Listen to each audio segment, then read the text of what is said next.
Şuna bak şuna. Yasin. Yasin. Fıtış. Şuna çek, şuna yatsın. Şuna bak ne vuruyor lan. Şuna bak. Ama belki ellediğini görmesin. Bunlar ucuz daha mı Yasin? Verir mi 300 liraya?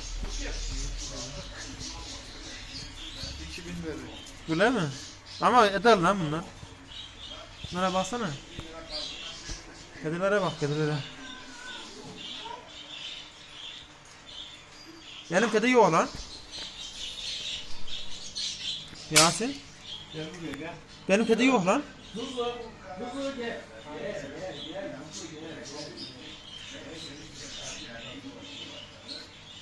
Yasin. Benim kedi yok lan. Ne? Vardı gri var ya lan gri. Buradaydı lan en son baktığımda. Bayağı oldu.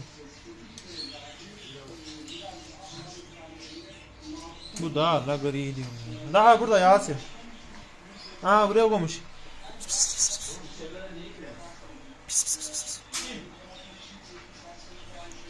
Pis.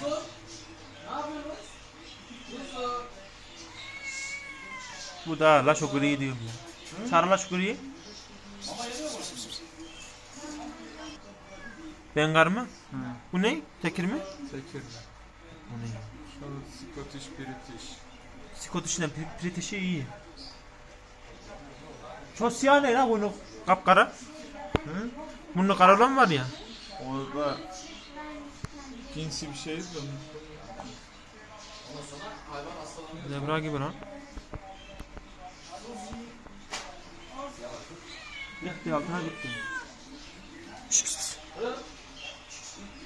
Kuzu mu geldi?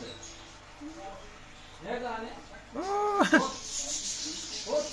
Aa benimki geliyor lan. Tosun. Ana.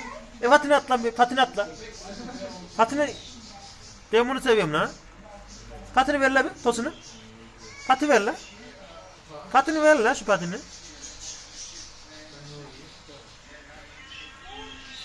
Patiyi ver tosunu.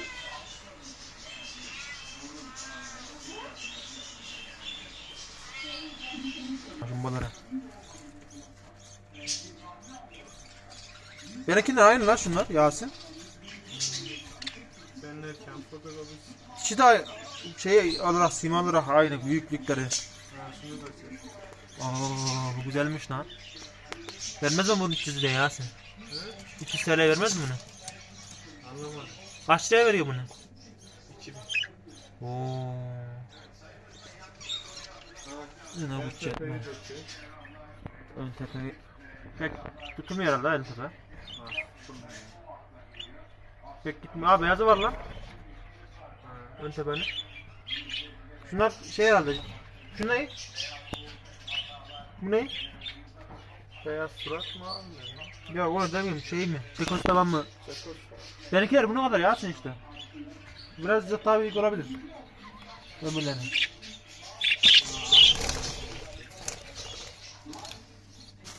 Bunlar yuvaları iyice.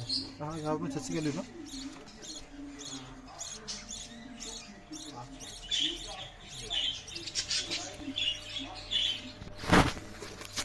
Arkadaşlar kanalımıza üye olmayı unutmayınız. Abone olmayı, like atmayı unutmayınız.